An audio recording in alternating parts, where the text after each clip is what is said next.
Hello guys, it's me Peaches and welcome to my channel. If you're new here, please don't forget to click like and subscribe. So, can vegetables, vitamins, and diets cure autism?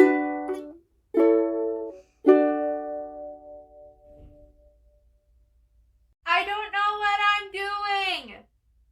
I think we can all agree that eating healthy and getting your fruits and veggies in is really good for you and has a lot of benefits, but it cannot cure everything.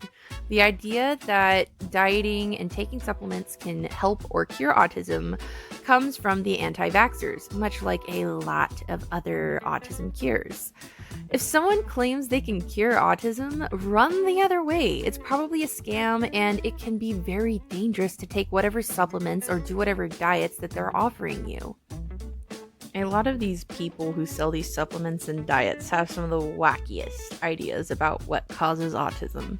Some of them being from like potatoes to gluten to even Chinese food, believe it or not.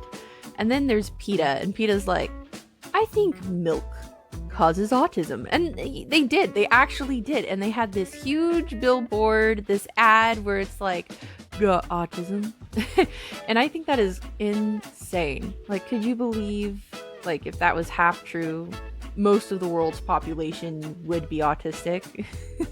And I think if that were the case, I don't think people would be trying to cure it so hard. You know, like trying so hard to find a cure. I doubt people would be doing that if most of the world was autistic, because then it wouldn't be viewed as such a horrible thing. It wouldn't be as stigmatized. But I find that to be hilarious that PETA is all trying to use milk to scare people. Scary milk. But yeah. So I just want to stop the video for 1 second to say thank you to the leader of Gear. The leader of Gear is my boyfriend, and he is also autistic. He runs his own Instagram page and has his own YouTube. He provided me with all this information that I'm using in this video today, and I really appreciate his collaboration. So don't forget to check him out. I'll have links to his stuff down below. Thank you so much. How much autism is used in order to make money by making people afraid of it and offering a solution, it should be no surprise that the diet industry has taken advantage of this by basically pointing their finger at foods and ingredients they don't like and saying they're the things that cause autism. Here are just some of the diet-related things that people believe may cause autism. Milk, eating organic chicken, having a leaky gut, lack of vitamin D, aluminum, corn, starch, grain, sugar, artificial ingredients, Chinese food, MSG, iron, fish, and the list goes on and on. It almost makes you wonder, if so many things could possibly cause autism, why is such a small portion of the population autistic? If it's really so many things that could cause it, why does it only seem to be affecting certain groups of people, especially since most of the things I just mentioned are common ingredients of food eaten by most people? But of course, it can't just be happy with making you afraid of eating certain foods because it might make you or your child autistic. They also got to sell you something else instead, saying that if you already have an autistic child, maybe this will help cure them or prevent it from happening. Some of these dietary quote-unquote cures include, but not limited to, coconut oil, sulfane/broccoli, a raw vegan diet, quote-unquote Dr. Sebi's organic remedies, and a ketogenic diet. This is only a few of many dietary cures for autism. And one may wonder, why are these cures so common, especially when it comes to the idea of diet? And that's because very early on in the 1990s, many members of the anti-vax movement used the claims of diets in order to try to hide the fact that they are blaming vaccines for autism, but basically saying that by eating the bad foods, it makes their stomach leaky, giving the chance for mercury in shots to make the child autistic. So it's anti-vax, but with dieting. This allows a lot of anti-vax profiteers or movements to claim that they are not quote-unquote anti-vax, but more quote-unquote pro-health, and hide behind the fact that they are selling pseudoscience by saying they're just offering an alternative lifestyle of living with their diets, even though many of these diets exclude important nutrients that are needed in order to have a healthy body. It's also important to note that a lot of times they will try to say that autistics seem to suffer an abnormal amount of gastrointestinal issues. And the thing is, the statistic they use is between 9 and 70%, which first off is a massive gap, which would imply that they don't have a full idea on what exact amount of percentage autistics have it, but also 75% of the United States population has gastrointestinal issues. So even the highest number of statistic is average per the rest of the population.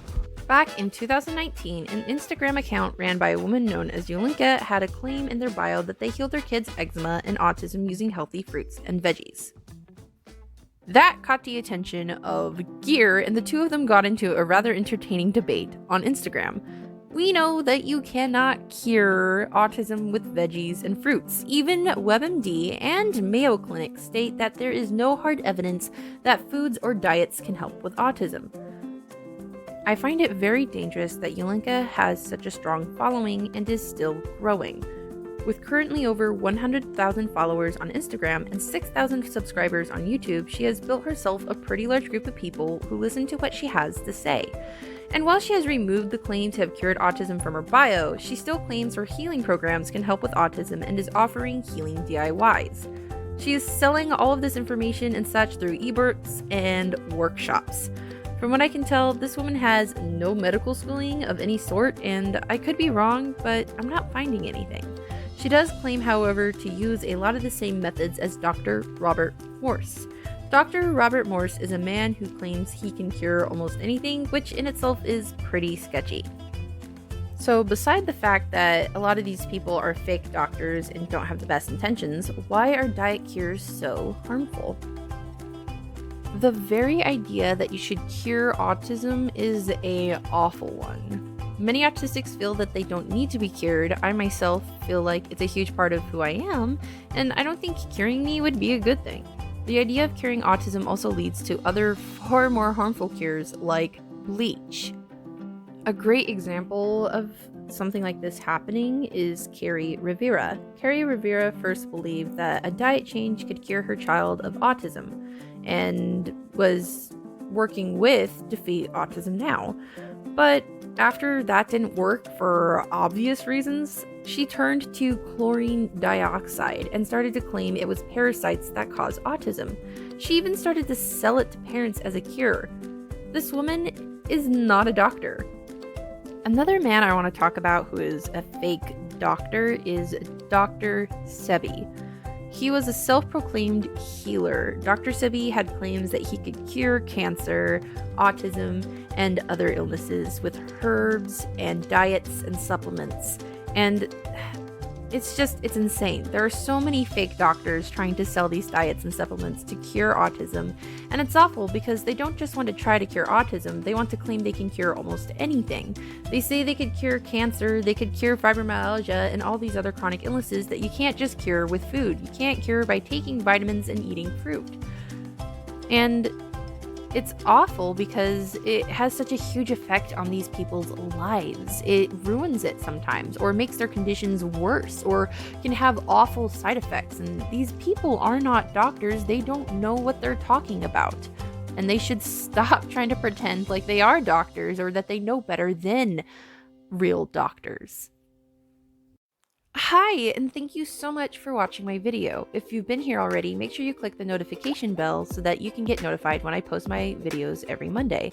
If you're new, make sure you click like and subscribe so that you can see more of my content. I also have other platforms like Facebook and Instagram, and I'll be leaving those links in the description below. I also plan on doing live streams every other week now on Instagram for you guys. Hopefully these live streams will be consistent and they'll be on every Saturday, but I don't really know how well that's going to work out. And if you guys want to see longer live streams, I plan on moving it over to YouTube. Thanks again for watching my video, and I can't wait to see you guys next week. Is this working?